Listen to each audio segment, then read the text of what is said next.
Hello guys, welcome to my YouTube channel UPSC IAS general. और आज मैं आपके लिए लेकर आया हूँ कक्षा 6 ज्योग्राफी का चौथा चैप्टर जिसका नाम है मानचित्र। इससे पहले हमने ग्लोब के बारे में पढ़ा था। तो पृथ्वी के किसी भी स्थान के बारे में अगर हमें जानकारी प्राप्त करनी हो तो ग्लोब एक अच्छा विकल्प है। जैसे मुझे संयुक्त राज्य अमेरिका दिखाना है तो मैं ग्लोब पर आसानी से दिखा सकता हूँ संयुक्त राज्य अमेरिका कहाँ पर स्थित है। लेकिन वहीं पर अगर हमें कोई छोटी जगह, जैसे मुझे अगर राजस्थान के मेवाड़ के बारे में अगर जानकारी प्राप्त करनी है, या फिर किसी गांव के बारे में जानकारी प्राप्त करनी है, या फिर कोई नदी वगैरह, विशेष नदी वगैरह जो छोटी सी नदी है उसके बारे में, कोई तालाब वगैरह, इनके बारे में अगर जानकारी प्राप्त करनी है तो ग्लोब के ऊपर आसानी से हमें नहीं मिल पाती। ग्लोब से हम आसानी से नहीं दिखा सकते हैं। इसके लिए हमें मानचित्र की ज़रूरत पड़ती है। मानचित्र मुख्य रूप से 3 प्रकार के होते हैं: भौतिक, राजनीतिक और थीमेटिक। ये रहे आपके भौतिक, राजनीतिक और थीमेटिक।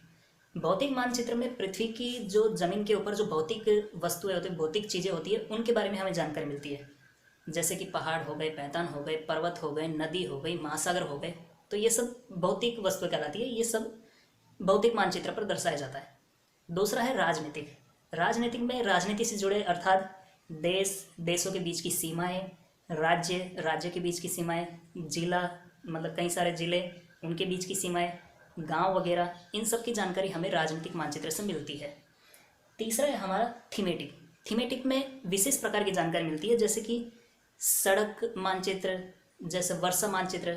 इसमें सड़क मानचित्र में क्या होता है कि कई बार आपने अगर कोई विशेष सीरियल, जैसे आपने सीआईडी वगैरह देखा हो, तो उसमें ऐसे लाइन वगैरह बने होते हैं, उसके ऊपर डॉट बने होते हैं, चौराहे निकलता है ऐसे।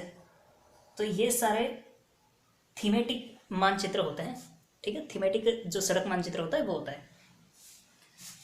तो मानचित्र मुख्य रूप से 3 प्रकार के होते हैं: भौतिक, राजनीतिक और थीमेटिक।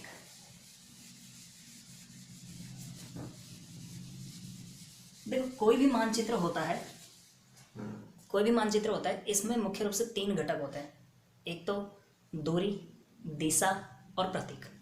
ये 3 घटक होते हैं किसी मानचित्र में। हम ये 3 चीजें जरूर मिलेगी। एक तो दूरी मिलेगी, एक दिशा मिलेगी और एक प्रतीक मिलेगा। ठीक है, दूरी मिलेगी, दिशा मिलेगा और प्रतीक मिलेगा। दूरी के आधार पर भी मानचित्र 2 प्रकार के होते हैं: एक छोटी दूरी के, एक बड़ी दूरी के।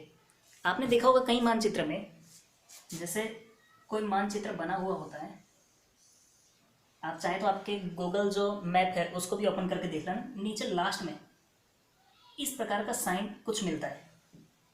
यहां पर लिखा होता है जैसे 1000 किलोमीटर, फिर अगर इसको और अगर हम जूम आउट करेंगे तो 2000 किलोमीटर, ऐसे लिखा हुआ आएगा।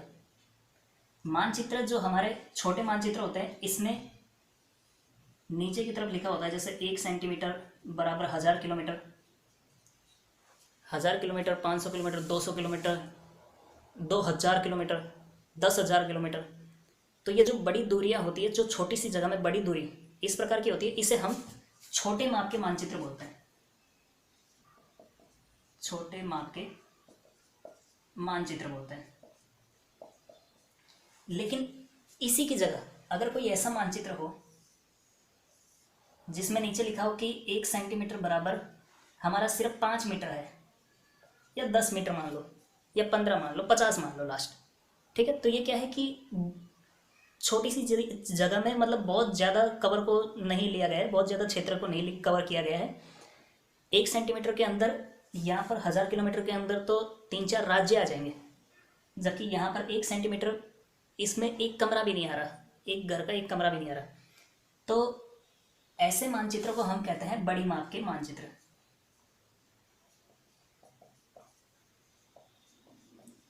इसमें हमें ज़्यादा विस्तृत जानकारी मिलती है, ज़्यादा चीज़ें जानने को मिलेगी, छोटी सी जगह में ज़्यादा चीज़ें जानने को मिलेगी, है ना। तो ये तो हुआ हमारे दूरी के आधार पर। 2 तरह के होते हैं: छोटे माप के, बड़ी माप के। छोटे माप के वे कहलाते हैं जिसमें कम जगह में ज़्यादा जगह को कवर किया गया हो, और बड़ी माप के वो कहलाते हैं जिसमें छोटे से मात्रा के लिए जाते हैं, वो बड़ी माप के मानचित्र कहलाते हैं। नेक्स्ट है हमारा दिशा। मानचित्र में आपको दिशा जरूर मिलेगी। दिशा के आधार पर ही हम बताएंगे कि उत्तर दिशा में ये देश है, दक्षिण में ये है, पूर्व में ये है, पश्चिम में ये है ना। तो मुख्य रूप से दिशा 4 होती है। मुख्य रूप से दिशा 4 होती है। एक तो उत्तर, पूर्व, दक्षिण और पश्चिम। ये 4 दिशाएं होती हैं मुख्य रूप से किसी मानचित्र के ऊपर। और इन 4 मुख्य दिशा को हम, जो प्रमुख दिग्बिंदु, इन चारों को हम कहते हैं प्रमुख दिग्बिंदु।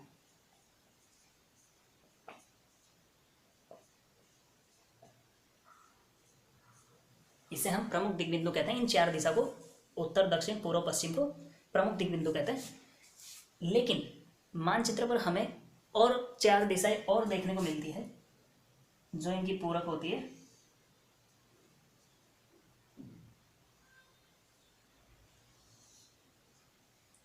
जैसे कोई जगह मान लो यहाँ पर है, तो ये ना तो उत्तर दिशा में ना है, ना तो ये उत्तर दिशा में, ना पूर्व दिशा में, तो इसे हम कहते हैं उत्तर पूर्व। उत्तर पूर्व यानी कि उत्तर और पूर्व के बीच में। ये हो गई पूर्व और दक्षिण, या फिर दक्षिण पूर्व, दक्षिण पूर्व। ये हमारे दक्षिण और पश्चिम के बीच में है, तो इसे हम कहेंगे दक्षिण पश्चिम या पश्चिम दक्षिण। और ये हो गई हमारी उत्तर और पश्चिम के बीच में, उत्तर पश्चिम। ठीक है, ये 4 दिशाएं और होती हैं। इस प्रकार से टोटल हमारी 8 दिशाएं होती हैं मानचित्र के ऊपर। उत्तर, दक्षिण, पूर्व, पश्चिम को प्रमुख दिग्बिंदु कहते हैं, और ये बाकी की 4 दिशाएं पूरक होती है जो इनके बीच की होती है। नेक्स्ट है प्रतीक। आपने कई बार रास्ते पर जाते समय बीच में बड़े बड़े जो सिग्नल होते हैं, बड़े बड़े प्रतीक होते हैं, वो देखे होंगे। जैसे इस प्रकार का स्टैंड होता है, और इसमें जैसे इस प्रकार के जैसे आगे ब्रेकर है, ऐसे देखेंगे, इनको प्रतीक बोलते हैं। ये हमारे जो रास्ते पर दिखाए जाते हैं, ये प्रतीक होते हैं। इनसे हमें पता चलता है कि आगे कैसे, आगे क्या चीज़ है।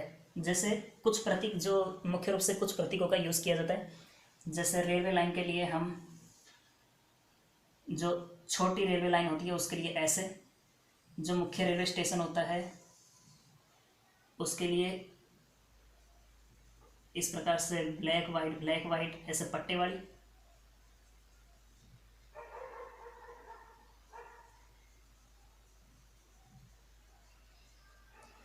ये मुख्य जो रेलवे लाइन होती है वो, ये छोटी रेलवे लाइन के लिए, सिंगल जो रेलवे लाइन होती है चीज़ होती है उसके लिए, ये रेलवे स्टेशन के लिए।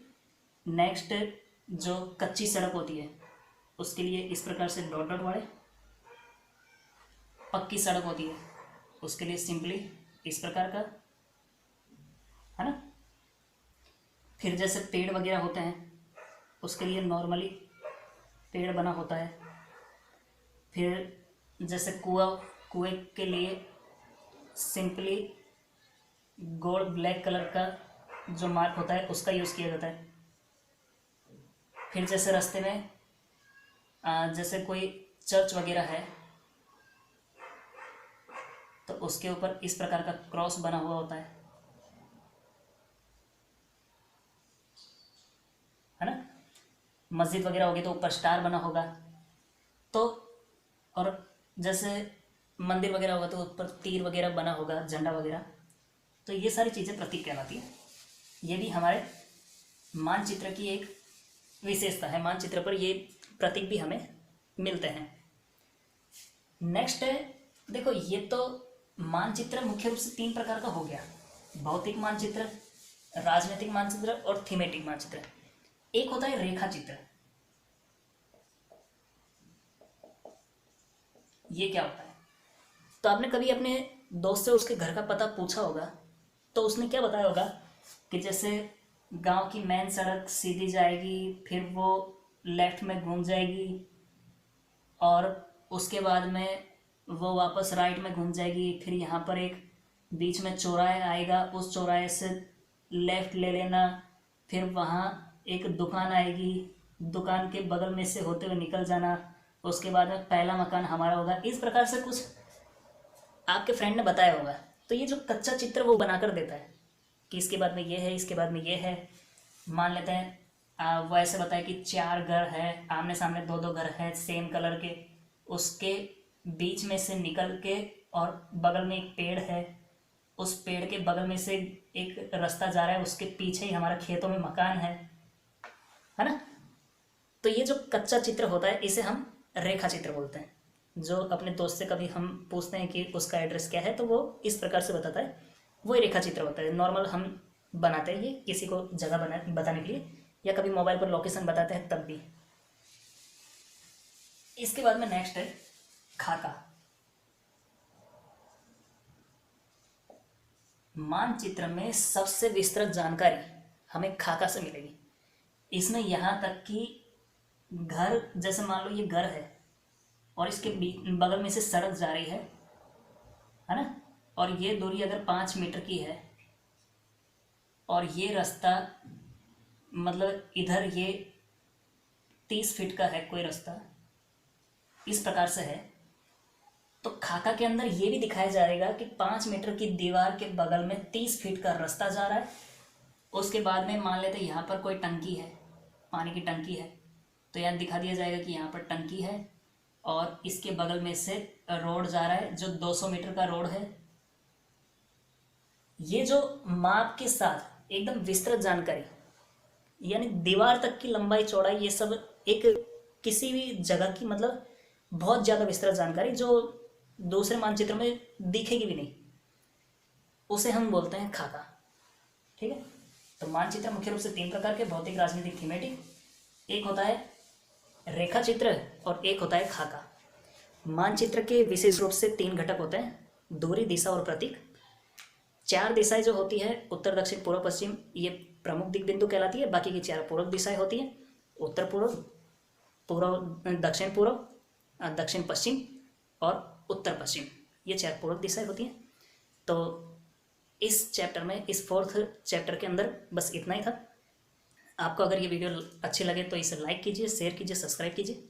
धन्यवाद।